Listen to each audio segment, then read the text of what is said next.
Movie की शुरुआत एक लड़की आना से होती है जो अपने रूम में बैठी चेलो बजा रही थी। तभी उसके स्टेप फादर रूम में आते हैं और उसके हाथ से चेलो लेकर उसके मुंह पर थप्पड़ मारते हैं और उसका रेप करने की भी कोशिश करते हैं। एना अपने सेल्फ डिफेंस में उसे पीछे धक्का देती है जिससे वो पास पड़े टेबल के वेज में जाकर लगता है। ग्लास वेज का शीशा सीधा उसके गले में लगता है जिससे उसकी मौके पर ही मौत हो जाती है। नेक्स्ट सीन में एना को कोर्ट में पेश किया जाता है जहां उससे सारे वाक़ये के बारे में पूछा जाता है। एना सब सच बताती है लेकिन उसकी मॉम एना के खिलाफ बयान दे देती है और कहती है कि मेरे हस्बैंड बहुत अच्छे इंसान थे और वो ऐसा नहीं कर सकते। कोर्ट एना के खिलाफ फैसला सुनाकर उसे 4 से 9 साल के लिए जेल भिजवा देती है। यूथ प्रिजन में पहुंचकर सबसे पहले एना की चेकिंग होती है और उन्हें प्रिजन यूनिफॉर्म पहनाकर उनके वार्डन फ्रैंक के पास भेजा जाता है। एना के साथ बाकी भी प्रिजनर्स को वार्डन से इंट्रोड्यूस करवाया जाता है जो उन्हें गुस्से में कहता है कि जैसा मैं कहूँ वैसा ही करना होगा उन सबको। फिर सबको उनकी जरूरत का सामान पकड़ाकर उनके रूम्स में ले जाया जाता है। एना की रूममेट जीनी रूम में बैठी बुक पढ़ रही थी। एना उससे बात करने की कोशिश करती है लेकिन वो ज्यादा बात नहीं करती। एना को पता चलता है कि वो पिछले 5 साल और 7 महीनों से जेल में थी। तभी गार्ड सबकी लाइट्स ऑफ करके सोने का कहती है। अगली सुबह उसे सबके साथ बाहर लाया जाता है जहां एना के पास एक लड़की कोडी आती है और उससे बात करने की कोशिश करती है लेकिन एना कंफ्यूज होती है इसलिए किसी से बात नहीं करती। एना वहां से जाना चाहती है लेकिन कोडी को गुस्सा आता है और वो चाकू निकाल कर उसकी कमर पर रख कर कहती है कि मैं सिर्फ तुमसे दोस्ती करना चाह रही थी। एना उसे फिर कोई जवाब नहीं देती जिस पर कोडी उसे धक्का मार के वहाँ से जाने का कहती है। लंच टाइम पर एना अपना लंच लेकर आती है जब कोडी अपने ग्रुप के साथ फिर उसके पास आती है और उसे तंग करने लगती है। एना वहाँ से उठकर जाने लगती है जिस पर कोडी को अपनी इंसल्ट फील होती है और वो गुस्से में उसे रोकती है। फिर वो उसे दूर बैठी एक ब्लैक गर्ल दिखाती है और कहती है कि उसे यहाँ खतरा है लेकिन अगर वो हमसे दोस्ती कर ले तो वो बच सकती है। एना उसकी ऑफर रिजेक्ट करके उसे कहती है कि वो बस अकेले रहना चाहती है और उठकर वहाँ से आ जाती है। कोडी ये देखकर उसे पीछे से धक्का देती है जिससे वो गिर जाती है और सब हंसने लगते हैं।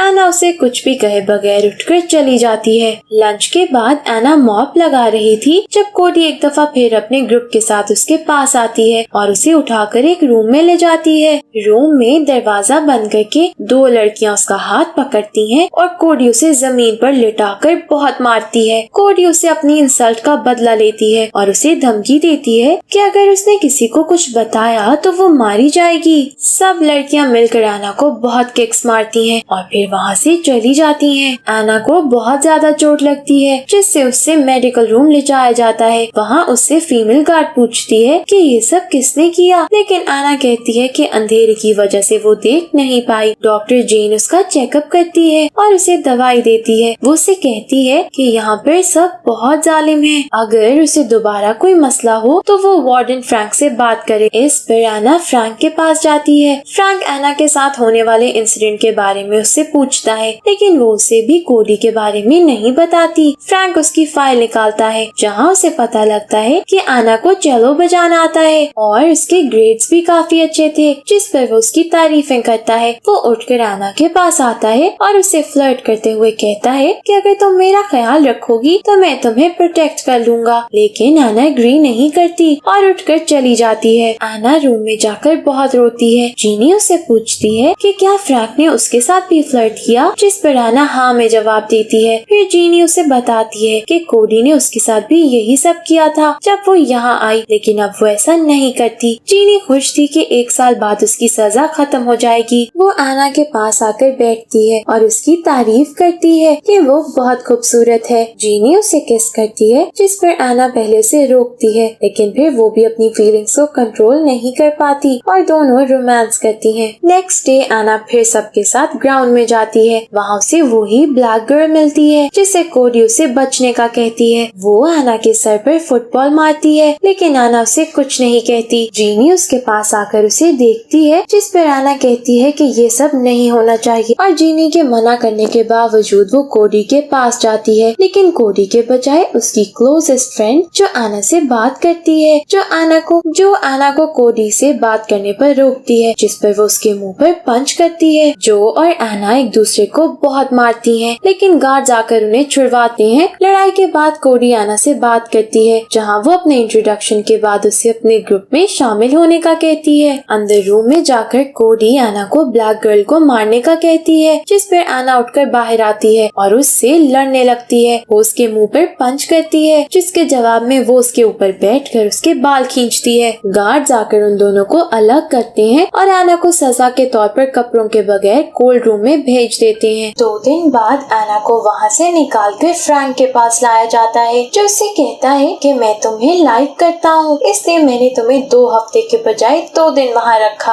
अगर तुमने मेरे साथ सेक्स ना किया तो तुम्हें पूरे महीने के लिए कोल्ड रूम में भेज दूंगा। ये कहकर वो आना को ब्लो जॉब देने का कहता है, जिस पर आना ना चाहते हुए भी मान जाती है। नेक्स्ट सीन में आना कोडी और उसके पूरे ग्रुप के साथ उसके रूम में होती है, जहाँ जो उसकी बाजू पर टैटू बनाती है और उसे अपने ग्रुप में आने की मुबारकबाद देती है। फिर कोडी सबको बाहर भेजकर आना को नशा ट्राई करवाती है, जिस पर आना विलिंग नहीं होती, लेकिन कोडी जबरदस्ती करती है। इसके बाद वो आना की स्माइल की तारीफ करती है और वो दोनों पैशनेटली इंटीमेट करती हैं। अचानक नॉक होने पर वो फौरन कपड़े पहनती हैं, लेकिन जो उन्हें इंटीमेट करता देख लेती है, जिस पर उसे बुरा लगता है, लेकिन कोडी उसे डांट देती है। फिर एक दिन आना की मॉम उससे मिलने प्रिजन में आती हैं। वो दोनों विजिटिंग रूम में होते हैं, जब आना एक दफा फिर उसे यकीन दिलाने की कोशिश करती है कि उसने झूठ नहीं बोला और उसके स्टेप फादर बचपन से उसका रेप करते रहे हैं, लेकिन उसकी मॉम यकीन नहीं करती और उसके मुंह पर थप्पड़ मार देती हैं। वो कहती हैं कि वो बहुत अच्छा इंसान था और गुस्से से वहाँ से चली जाती है। उनके जाते ही आना रोने लगती है। अगले दिन ग्राउंड में बैठे ब्लैक गर्ल फिर से आना के पास नाइफ लेकर उसे मारने आती है, लेकिन उसके मारने से पहले ही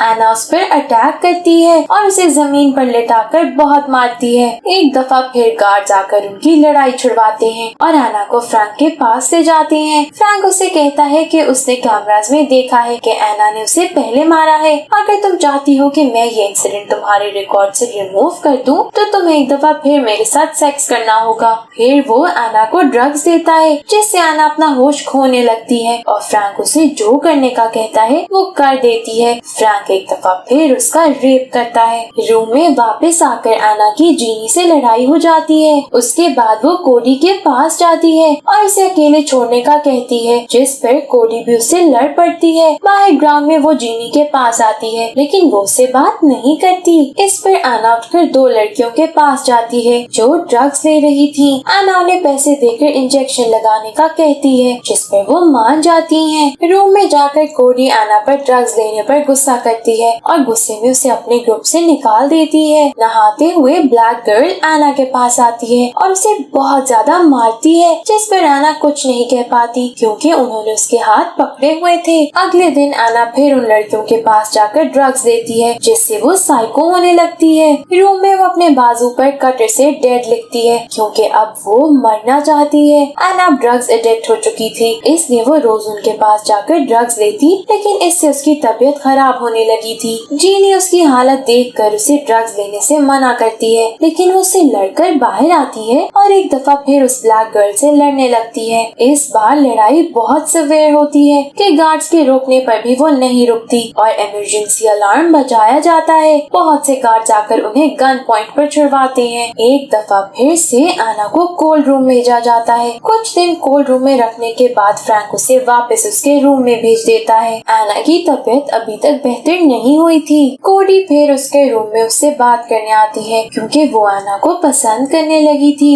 और आना से दोस्ती रखना चाहती थी, लेकिन आना नहीं मानती थी। कोडी के जाने के बाद आना जीनी के साथ लेट जाती है। थोड़ी देर बाद बाहर ग्राउंड में आकर आना फिर से ड्रग्स लेने की जिद करती है, जिस पर जीनी उसे बहुत रोकती है, लेकिन वो नहीं मानती। आना ड्रग्स लेने ही वाली थी कि कोडी वहाँ आकर उसे गुस्से से रोकती है और वहाँ से ले जाने की कोशिश करती है, लेकिन आना नहीं मानती और शोर मचा देती है, जिस पर सारे गार्ड्स आ जाते हैं। आना एक गार्ड से चाकू लेकर अपनी गर्दन पर रखती है ताकि कोई उसके करीब ना आ सके। फ्रैंक भी वहाँ जाता है, जो आना को रोकता है और उससे कहता है कि उसकी सजा 1 महीने के बजाय 1 दिन की कर देगा, लेकिन आना उससे भी बदतमीजी करती है। गार्ड उसके हाथ से चाकू ले लेता है और आना को 1 महीने के लिए कोल्ड रूम में बंद कर दिया जाता है। एक महीना कोल्ड रूम में रहकर एना पागल होने लगी थी। वो चीखती रहती लेकिन कोई उसकी मदद नहीं करता। एक दिन एना को खाना दिया गया लेकिन उसने गुस्से में वो ट्रे तोड़ दी और उस ट्रे के टुकड़े से सुसाइड अटेम्प्ट कर ली। जब गार्ड्स ने ये देखा